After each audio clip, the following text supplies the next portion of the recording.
everybody to the first meeting of the College Council of the fall. Yay! Fall always brings shared governance back to us, so that's what we do. So welcome.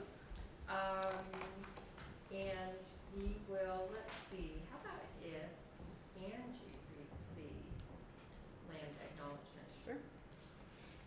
Yeah, that's okay. Before we begin, we believe it's important to open our meeting by acknowledging the indigenous land that we share. Pasadena City College is a learning community within the indigenous homelands of people who have been known as the Gabrielino Band of Mission Indians of the Sissicanonca village and Quiche Nation. We acknowledge the painful history of genocide and forced removal from this land on which we gather. We honor all indigenous people past, present, and future, and their continued survival and contributions to our society. We also honor the legacy of the African diaspora and recognize that this country would not exist without the free enslaved labor of Black people. We share these acknowledgements to raise awareness about histories that are too often erased or forgotten, to recognize our place in this history, and to affirm our commitment to social justice, systemic change, and anti-racism. Great, thank you very much. I think we will skip over the review and approval of the minutes since we do not have a quorum. And then mission, vision, and values. I just wanted to remind everybody that we do have a website that contains our mission, vision, and values that we should all be very familiar with. And particularly if you look at our values, there are drop downs that explain each one of our values. So it's just a reminder at the beginning of the year that we are a mission-driven institution, and we should be looking at the compact, all three of those as part of what we do in our daily business. Great, thank you. Okay, so moving on to information items. First, I want to say welcome to our first meeting. And so we have many meetings ahead of us for this academic year and lots of great things to discuss. Looking forward to it. Great to move into this room. We have ordered and will be installing recording equipment so that we don't have to have somebody here doing it, but thank you very much for being here. We appreciate that. So we held our first forum last week, the executive committee and I, and it was focused on our budget, which was approved last Wednesday night. And our next one will be on October 6th, and I think we'll be focusing on emergency preparedness because that's something that we're focused on right now. Ironically, we had started focusing on it in February of 2020, but then we know what happened, and so it's time to come back and focus on it because it's really important for every institution to have their emergency preparedness stuff together. Good training, good, in the unlikely or awful event that we have to activate it, we all know what to do.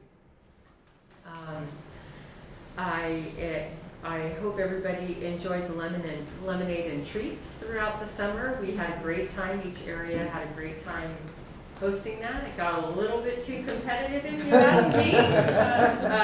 So we're going to continue that next year. Hello. We're going to continue that next year, and because I think it was a great opportunity for folks to come out and be together. The executive committee has begun doing our trauma-informed training, and we will continue that this fall and into the spring. And we'll talk a little bit more about this later on in the agenda, but we had that training before Dr. Ingram was here at Professional Development Day, and she was, I think, very well received, had some really amazing perspective to provide, and I think it's going to help us as an institution going forward to really embrace how we approach how we function as an institution, and also just how we function individually, because it's not just about what happens here at our campus, it's also about what's happening out there in the larger world. So we also have, I believe, started information sessions about the Community Excellence Grants. We'll have another cycle of funding coming up this year. Just a reminder, we did We had 49 applications last year, 25 of which were funded, part or in full. And anybody who didn't get funded was provided feedback on what might strengthen that same presentation or that same proposal in an upcoming year. So be on the lookout for that. And then lastly, I want to say that our accrediting agency, the ACCJC, has released a revision of the standards, a proposed revision of the standards. Crystal and Dean Via Alvarado were involved in the writing and drafting and reviewing of those new standards, and I'm on the leadership team that's overseeing the whole process. The exciting thing is that we have tentatively gone from 128 accreditation standards down to 54. Really cut down on the repetitiveness. The other thing people may not know is that by the time we're going through this process again, we will not be producing the ICER the same way. We will be inputting You're like, pieces of it into a platform. Not mailing boxes. Not mailing boxes. It's all going to be, there'll be word limitations. I mean, all of that. So it's really exciting. The CEO, the new CEO president of the ACCJC, Dr. Mac Powell, will be coming here on September 27th to have an introductory meeting with the executive team. He is doing that with a lot of the colleges throughout the state. He's going to work his way around the state. And I actually knew Mac Powell before this. He and I first met on the board of the LGBTQ presidents in higher education. He came to us from the Northwest Commission in Washington, but he was president of the Steer University prior to that, where we had our institute in 2017, similar to how we had the institute here in this last June. And he brings a wealth of experience and really just a whole new way of looking at the world. So very excited about that. So are there any questions before we move on? Yeah, you said 158 down to what? It's 128 Oh, down to 28. 54. Awesome, thank you. For the Community Excellence Awards, could the ones that were successfully granted be shown? Yeah, we actually, they were in the, Like their applications? the applications? I don't know. Like in the workshop maybe, but not. Yeah, I think the workshop Okay. I think that's part of what Chris is doing in those workshops. Okay. But I'll ask her about to what extent we're sharing those proposals. Okay, thank you. Yeah, absolutely. Okay, with that, Dr. Ramirez. Sure, so I just wanted to give an update on enrollment. So as of Monday, our census date, our head count as compared to last fall at the same time is up about 500. In credit. In credit, right. In non-credit, we're up about 500 as well. Our number of sections for online are at 917 with over 25,000 enrollments. Our hybrid sections, we have about 309 with 7,000 enrollments, and in-person sections is 1,700 plus with over 31,000 enrollments. So I'm really pleased to see that our in-person is actually, moving ahead. We have more and more students here on campus, so that's really exciting. And then also I just wanted to let everybody know the faculty hiring prioritization process has begun. So those applications went out. They're due October 1st. And they'll go to the Senate, convene the committee, and we'll start the prioritization process. Our faculty obligation number for this fall was 435. For next fall, we're starting right now, based on the Chancellor's Office prediction, 466. So we're looking at quite a few faculty we'll be hiring. So we're currently at 435? Mhm. That's, we did convene the committee, and that was their first question. And I can send you more data. That only includes those that meet the font. So our non-credit faculty do not meet the font, Okay.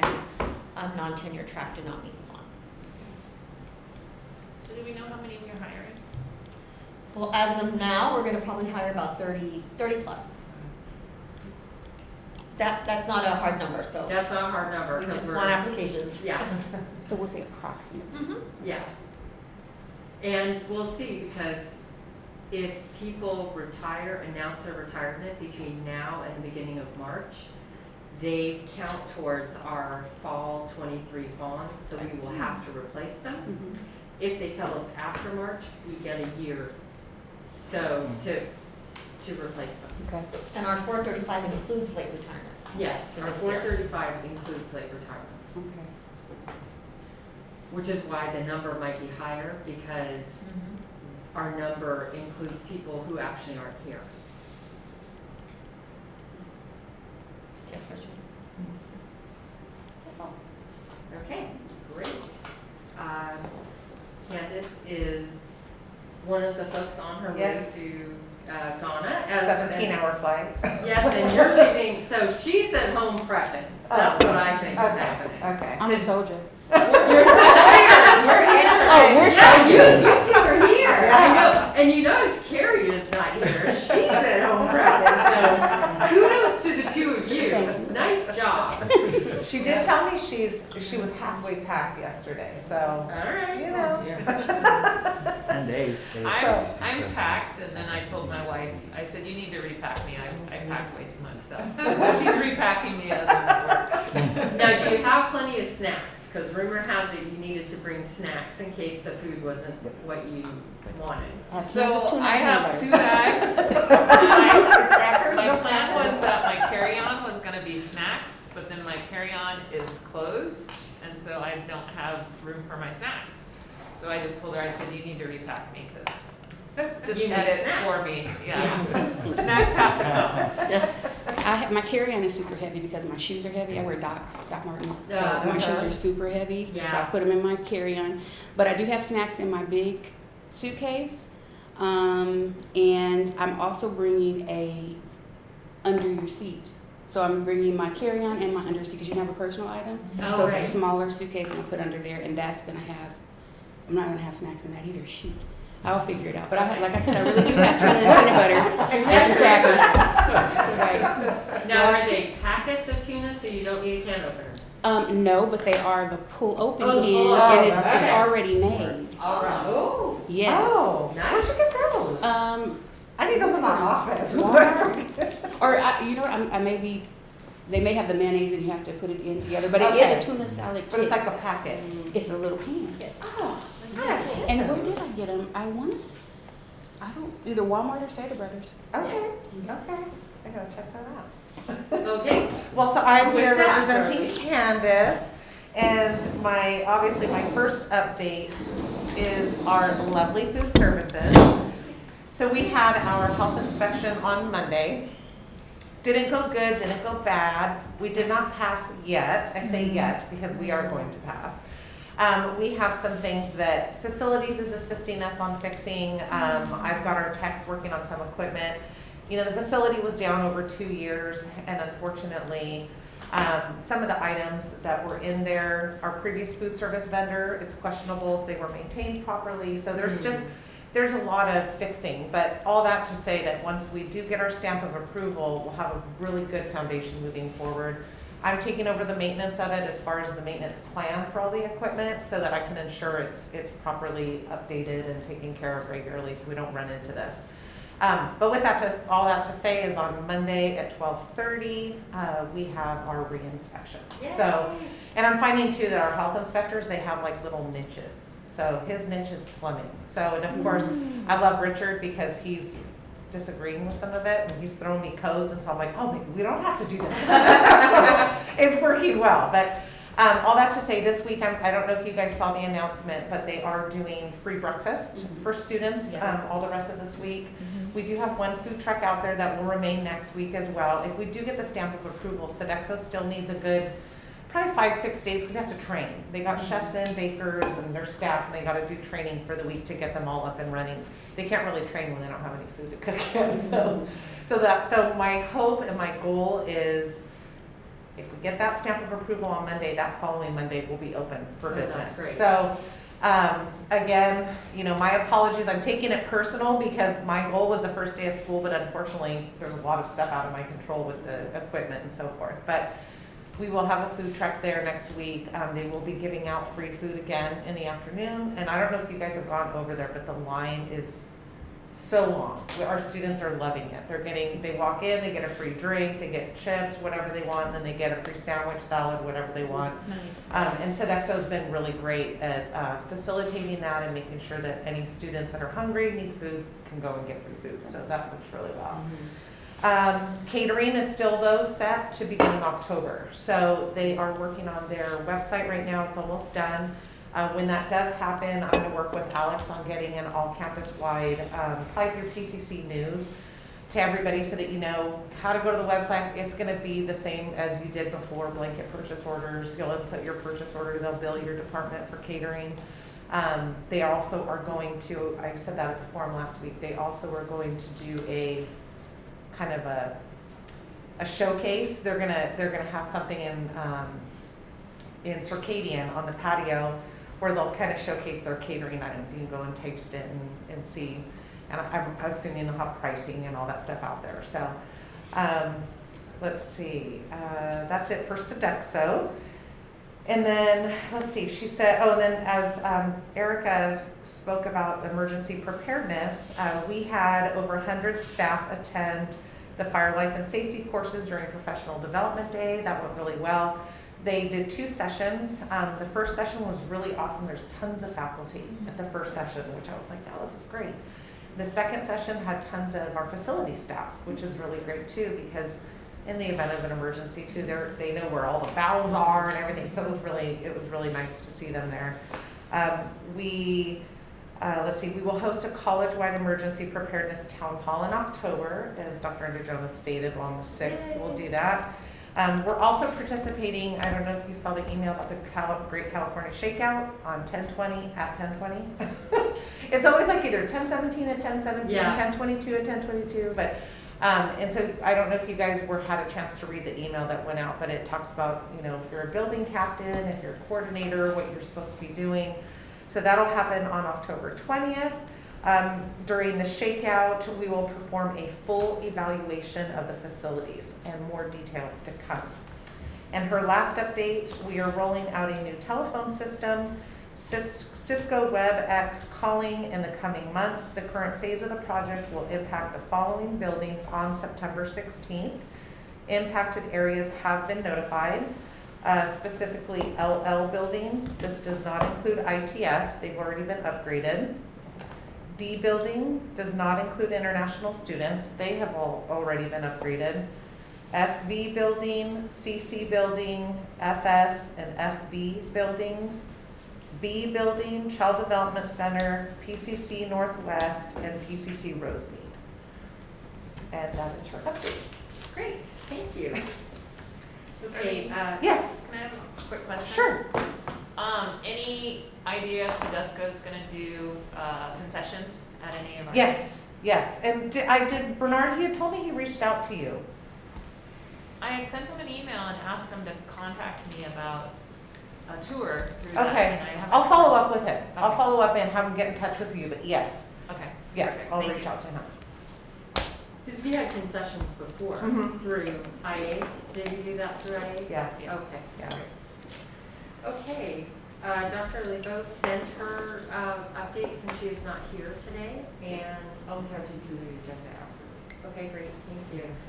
And Quay, are you here to give any sort of report on Dr. Bowman's part? No, I'm not, but she did ask me just to mention that our student equity plan is well in the works and that we'll be presenting here to the College Council on October meeting, and we'll be going to the board also in October, as well as we are well on our way to go to academic senate at the end of this month. And so just an FYI, just to give us as much feedback as possible as we're going through governance. Great, wonderful, thank you. Okay, Crystal? Yep, me again. Okay, just remind everybody that the guidelines, the College Council guidelines for sure governance are on the website.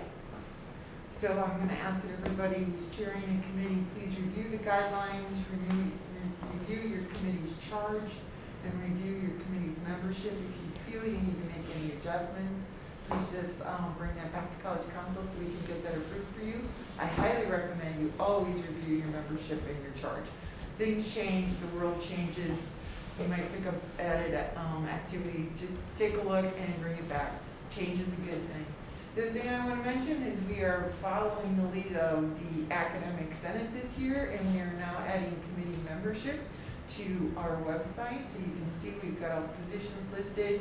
So I'm just gonna ask that everybody please give us your appointments so we can get these filled in, because it looks a little blank right now. That is number 7, by the way, on the agenda. Yes, I'm just moving right along. Yeah, you are. I just want to say that because, you know, I try not to make assumptions. You may have just let standing appointments from last year stand. I'm fine with that.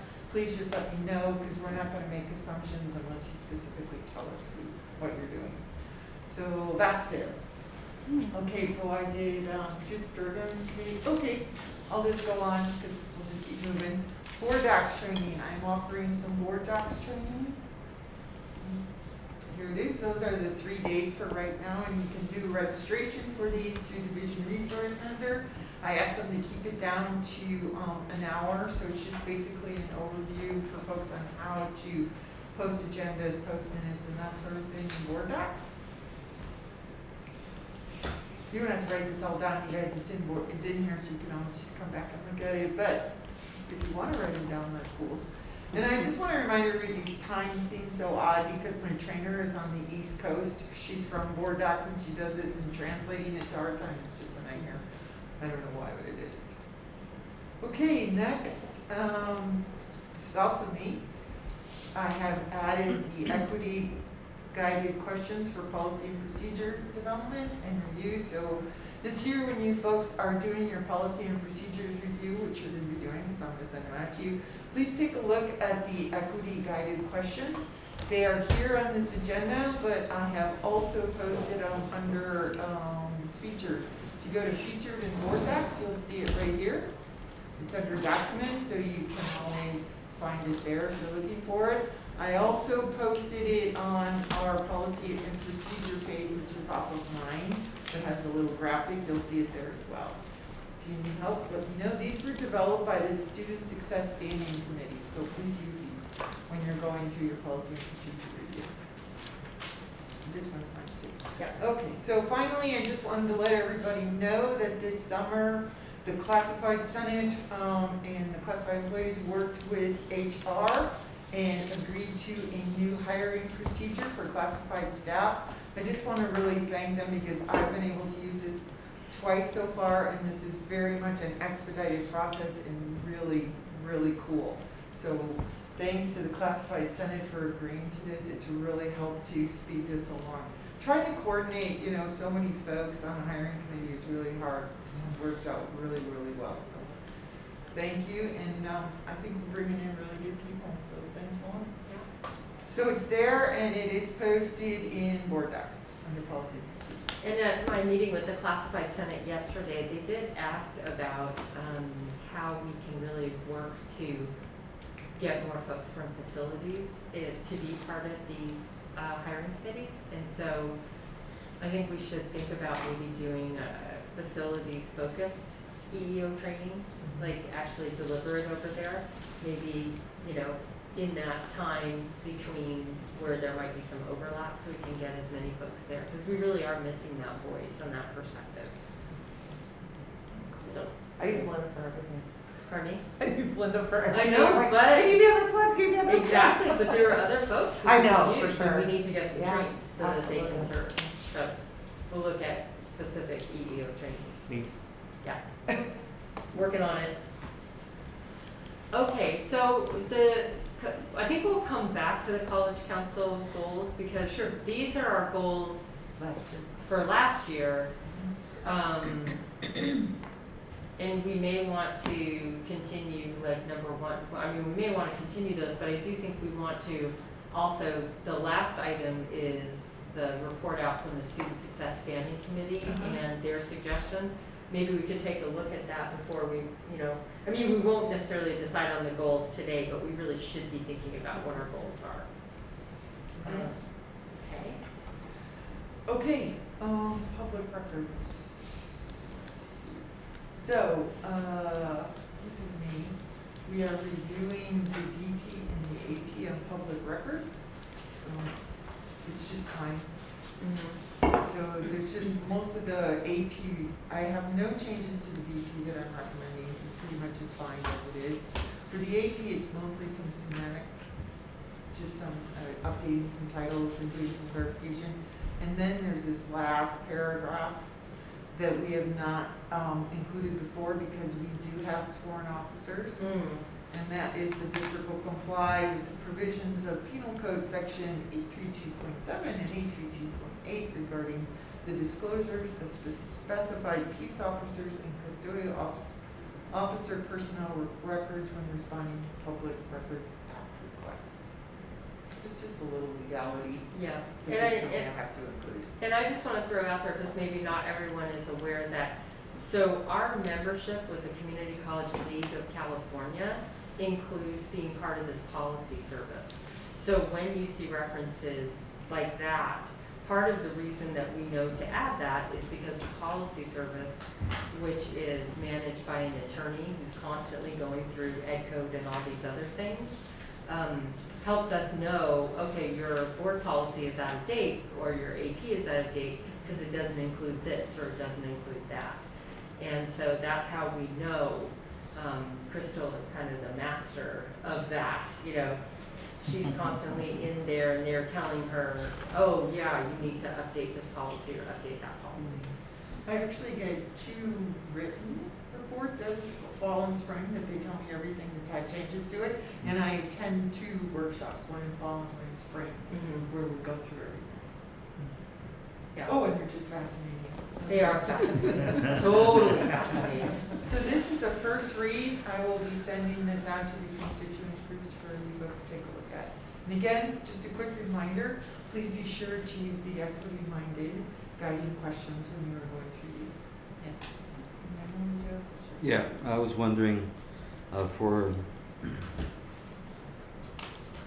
records that are requested that aren't electronic, what is the fee range from, or is it a flat rate?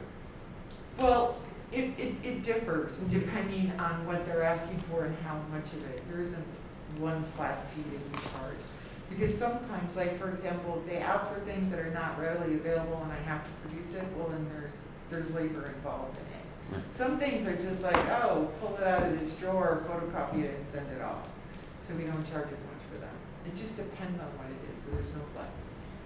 So that is actually something that Candace handles in determining what the fee will be. Thank you. Okay. Okay, I think you're up for the next one. So the next one, we have BP 5700 athletics. And what we have done here is, number one, update it because the California Community College Athletic Association has been around since 2008 or 9. It hasn't been the COA for a long time, so we're updating this to reflect what the name of the organization is. So that's pretty standard. And then AP 5700, so there's also the name change there, but one of the primary reasons we need to update this has to do with name, image, and likeness. And basically, when SB 206 passed and talked about California student athletes in the state of California being able to exercise their name, image, and likeness, just before that bill passed, California community colleges were taken out of it. And we specifically advocated for that because at the time, the NCAA did not seem to think, was not on the track it wound up on of having to allow athletes to exercise their name, image, and likeness. And so from an advocacy perspective, we were very concerned that our student athletes would exercise their NIL rights and then wouldn't be able to transfer anywhere because they would have violated NCAA policies elsewhere. So we were taken out. Well, SB 206 passes, and then suddenly it's like, oh, the NCAA, both from a policy perspective as well as through a Supreme Court case, kind of had a reckoning around name, image, and likeness. And so, as the chair of the California Community College Athletic Association Board, I served on a year-long statewide committee to try to figure out what name, image, and likeness would look like for the California community colleges. So those changes have been made to the 3C2A Constitution and bylaws, but then that means that individual districts need to make those changes. So if you look at, so overall what is here is what is required to be there. The one change, and Crystal and I talked about this ahead of time, the one clarification we need to make has to do in the third paragraph, where it says a student who enters into a contract providing compensation for use of the student's name, image, and likeness or athletic reputation must disclose the contract to the athletic director, which is true. However, it's not just student athletes who exercise their NIL rights. All student athletes have to affirmatively report, yes, I am using them, and here's how, or no, I am not using them. And over the last year, the 3C2A created a contract with a company called Spry Accelerate. And so it's an app based, so student athletes can use an app and they can disclose, they can say, yep, I'm using my name, image, and likeness, or nope, I'm not doing it, and it can be done on the app.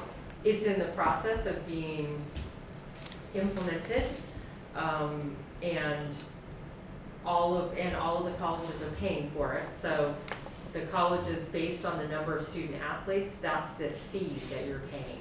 Do you want to say anything else about it, Dion? No, you're doing great. Okay. So anyway, so colleges, every college in California, all the community colleges, 110 of the community colleges have athletics. Each college has to develop their own administrative procedure like this. They have to reference what is required. And initially, when it was being discussed statewide, a lot of CEOs said, oh, well, we don't need to buy a software if all it's going to be is for those students who exercise their NIL, because we don't have that many athletes who are going to do it. But the fact is, everybody has to say it yes or no. And you can imagine why, because the institution is responsible. So if an athlete, student athlete says, nope, I'm not doing it, but then it turns out they are, if there's any sort of eligibility problem for that athlete, if there's anything, we're on the hook from a liability perspective. And the other reason it's important is because part of Spry Accelerate, as well as part of how we deal with NIL with our student athletes, is around financial literacy. Because, so let's say that, a student athlete, really great basketball player here, and is a local, from, everybody knows this person, and so the local pizza place says, hey, we'll pay you $50, every week to, come in and have a pizza, or do whatever. Bring a friend. Yeah, bring a friend, whatever it is. So $50 a week, $100 a week, all that adds up. They didn't pay any taxes on it, right?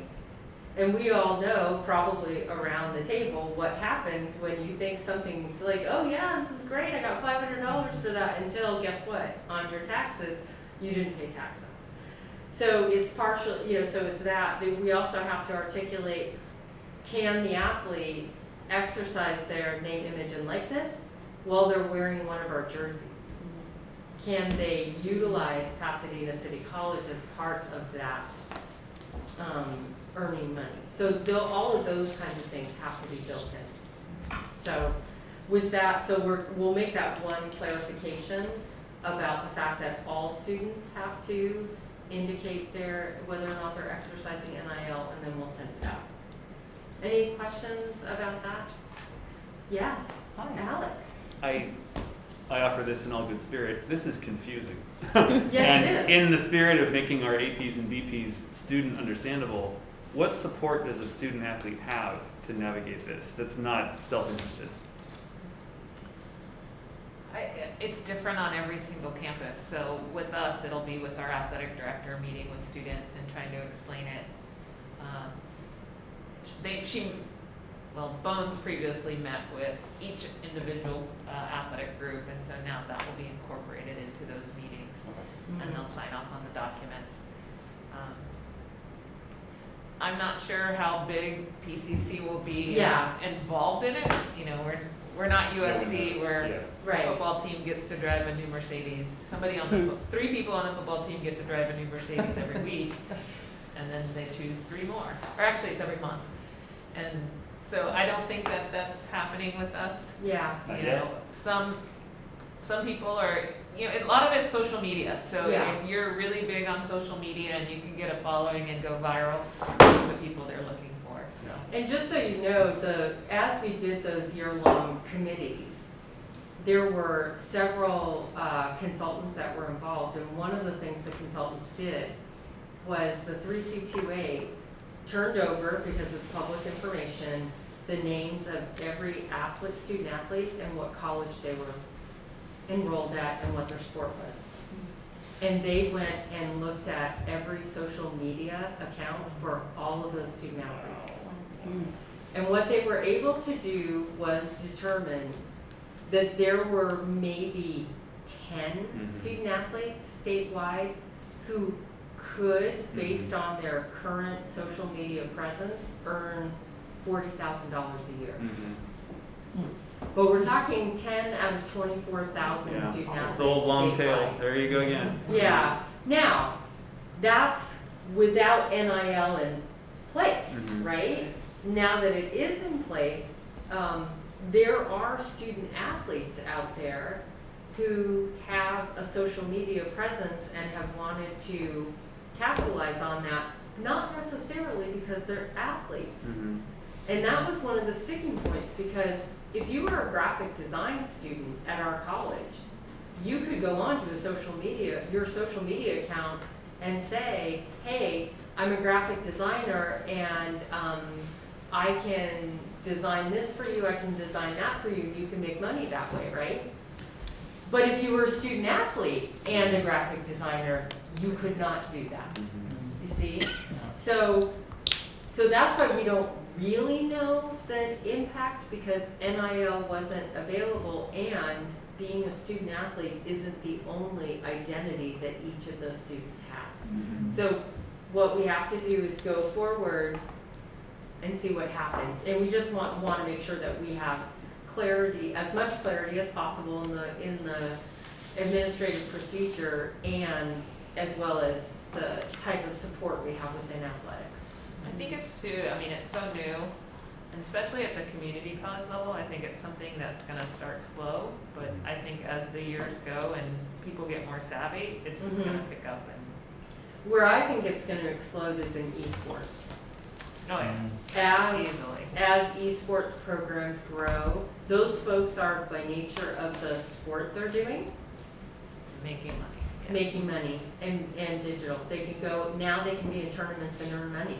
Not just win a tournament from a collegiate perspective, but win a tournament and win a prize. Do we have esports here? We've written the curriculum. Yes. We have written the curriculum and we're looking at what that looks like. But there's been a lack of clarity at the statewide level. And there's been a push from the National Junior College Athletic Association, because they've already built out their esports and they are doing competitions. And so that is definitely something we can go into, but there are problems because the NJCAA, the National Junior College Athletic Association, has higher GPA requirements than we do. So in order for our students, like 3C2A students, to compete in any of these, the GPA is higher. And that's a sticking point. As well as membership dues and all kinds of, it's very complicated. Very complicated. So anywho, so that's NIL, and we will clarify that and then send it out, yeah? Yep. All right, And awesome. clearly, Dr. Andrew Jonas and Dean Miller will be great spokespersons to come and talk about this. Anything you need. Don't call me. Yeah. Yes, we can definitely do a roadshow if anyone needs help with it. Okay. We're on to your special topic. Yeah, our special topic is reviewing the suggestions to improve, The Student Success Committee recommendations for improving the college. And if you guys don't want to read the screen, I've attached it to the paper agendas over here if you'd like to copy that one. So don't feel lazy or anything. Clay is back again to help us understand these recommendations. She came last May and talked us through it, but she's here again to talk us through it and what the Student Success Committee was like. Is that good, or you want to just go ahead and talk? Well, because this was done in last April, obviously things have continuously changed, and our students we're moving forward with getting more input from our students. But this is just some broad strokes that kind of came up from last year as we were just presenting to College Council and some of the focus groups that had come into our Student Success Committee. A lot of this work that you see listed here, we are doing, and on either like a short, a small scale or a large scale, depending on the topic. But one of the biggest things was talking about more professional development. A lot of our students were really frustrated or just shared a lot of concerns around their experiences in classes where some faculty had really great grasp of technology and some didn't, right? And so their learning experience was, varied in terms of like, some of them felt very engaged. Faculty knew how to do group work or knew how to use different, different communication styles within Zoom or within a hybrid model. And coming back face to face, they really understood how to do small group work and get students to talk to each other, especially when they were very disconnected for a long time, but then a lot of faculty did not. So where you have the professional development recommendations, it's really giving more support and structure to faculty to really understand that students are still like emotionally and mentally in like a COVID space where they don't necessarily know how to build relationships yet. Networking skills have been rusty for them, just interacting with one another, and just even being in a classroom has had a lot of anxiety. So how do we really share with our faculty to embed some of these skills within their classrooms, because not only are they learning the content, but they're really learning how to be back into the classroom. And I think we'll probably see that again this fall. I think it's gotten a little bit better and people are easing into it, but definitely in last spring. And we're seeing a lot of students for the first time on our campus where they haven't been in the classroom for the last 2 years. And so what does that mean for faculty to create a classroom environment that is taking that into consideration? I think the second part around the technology tools is just really figuring out how to be more comprehensive and seamless in the supporting the students. I've been using the word clunky, is what we were hearing a lot from students, where it's like the process for enrollment is one way, and then once they're here and trying to figure financial aid, trying to figure out how to get into classes, how to get into tutoring, how to understand the different services. They're having a really hard time navigating that, and so I know we have success coaches, and we're really moving forward with trying to create more of a holistic view on how to support students, but that's been something that I think we still need to improve on, especially in relation to now that we have career communities and student success centers. But what does that comprehensive communication plan look like for students, because they're still getting it from all different ways, and sharing with us that there's a lot of overload in information, and they're not checking emails or necessarily even not doing text, because they're just getting so much of it and it's not necessarily connected.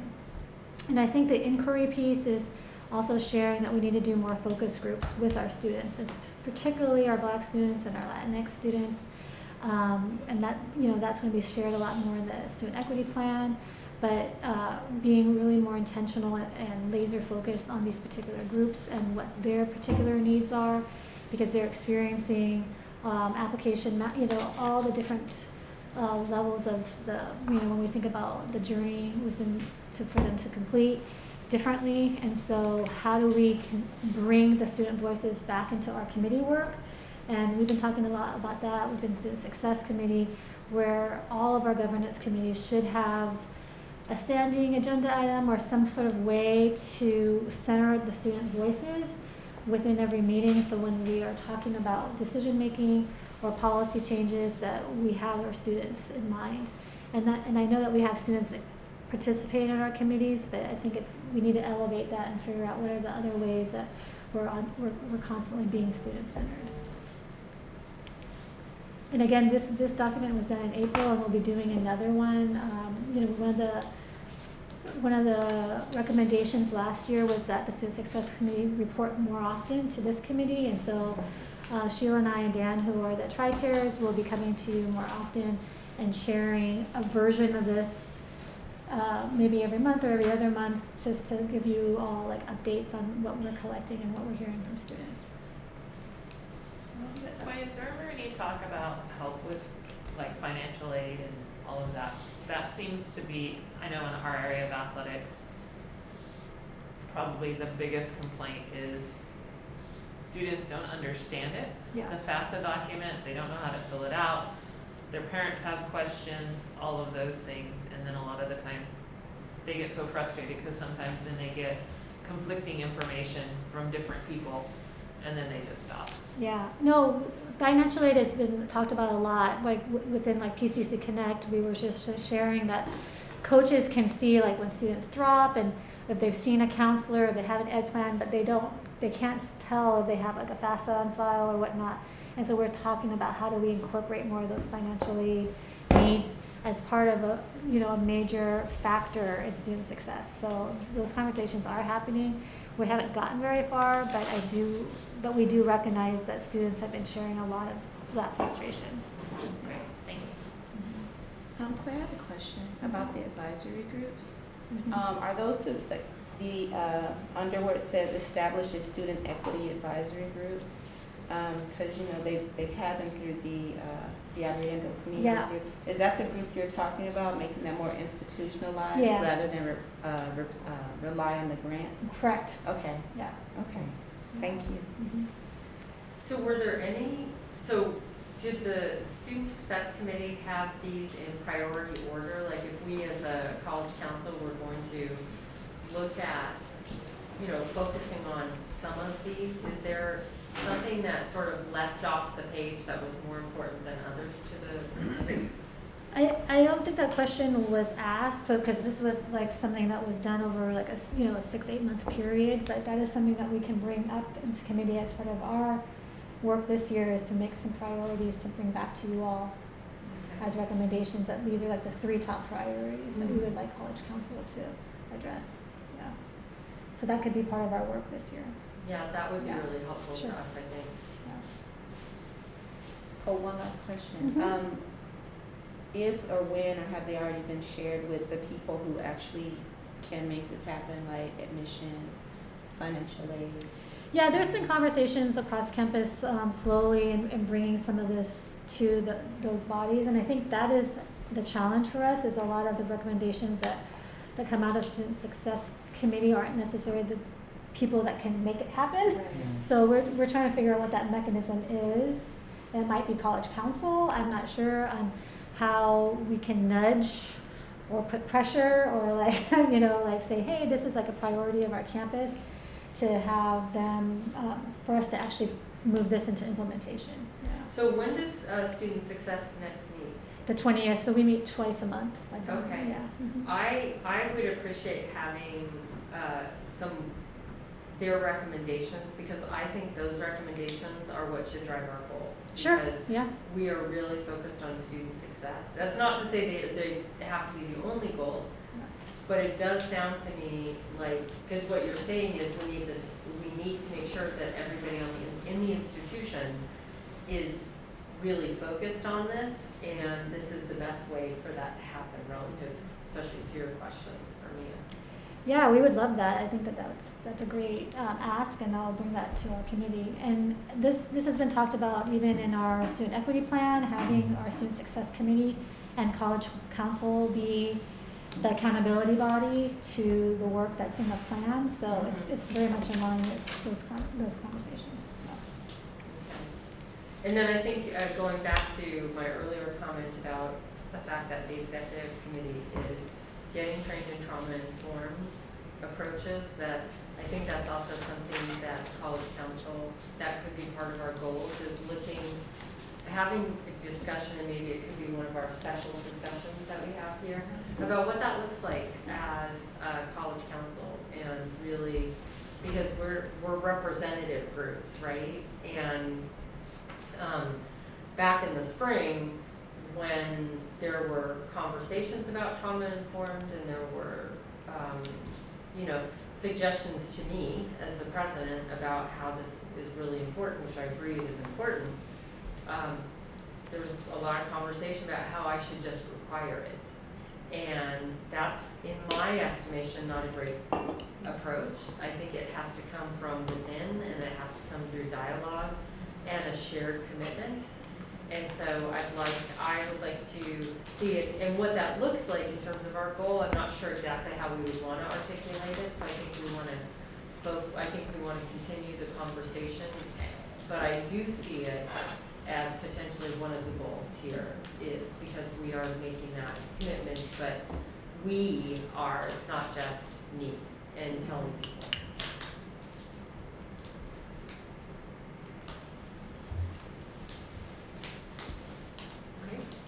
Okay. Yeah, good, thank you. No, thank you. Thank you Yeah. for everything. Mhm. Are there other items for discussion?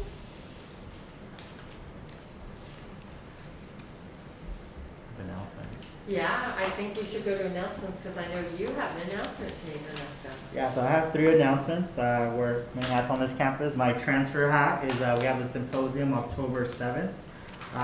It's 3 hours. It is building on our Flex Day presentation the Transfer Center did. Our goal is to create transfer agents. So it's really empowering our colleagues on this campus to be able to talk about transfer to our students. It's part of a larger campaign that we'll be rolling out later called Give Me 5. So we really want to be #1 in transfer. And I think talking about transfer, it can be taboo, right? But I think just referring students to the resources we have on our campus is very important. So on where the sign-in table is, there's flyers. I would really love faculty to be there, just faculty, staff. It's open to anybody who works on this campus. The Vision Resource link is there. Thank you, Erica. And it is hybrid, so it will be online and in person. On a Friday, we have breakfast. We'll also have shirts, because I think, like just the shirt I'm wearing today, we need to be prideful of our campus, and transfer agent is really important, right? Outreach. So yeah, the second one is today is the first day of Latinx Heritage Month. We have a student mixer starting in 30 minutes out in the courtyard. Thank you. And it is a robust list of events. A couple of events also include poet Jessica Salgado, which will be here October 4th. She will be doing a reading. She's really blown up over the pandemic. Really just a LA-based poet, and she will be doing it in the quad.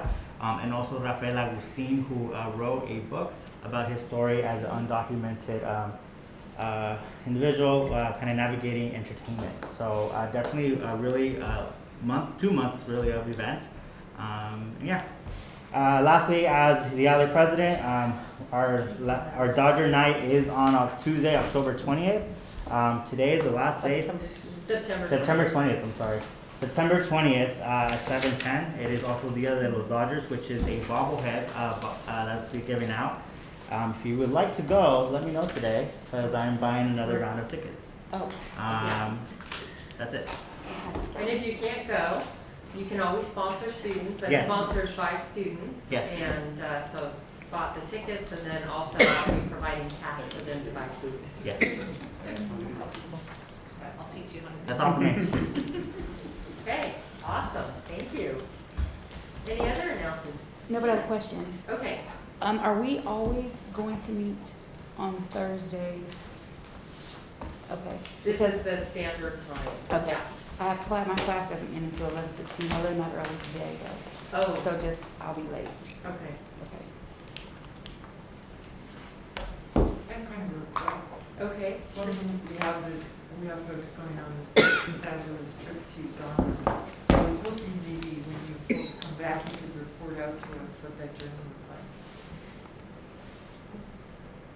that would be awesome.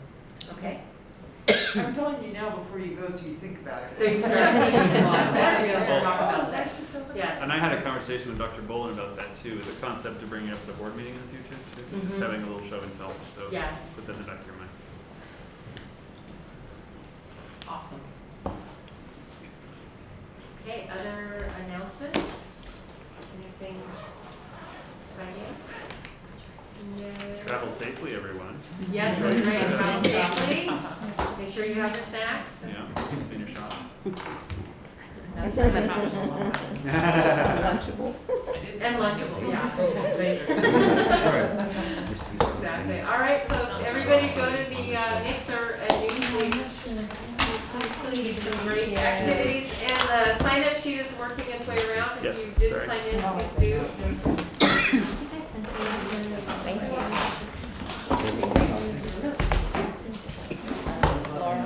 Isn't it nice? I have that Cheers. one at home. Cheers. I got this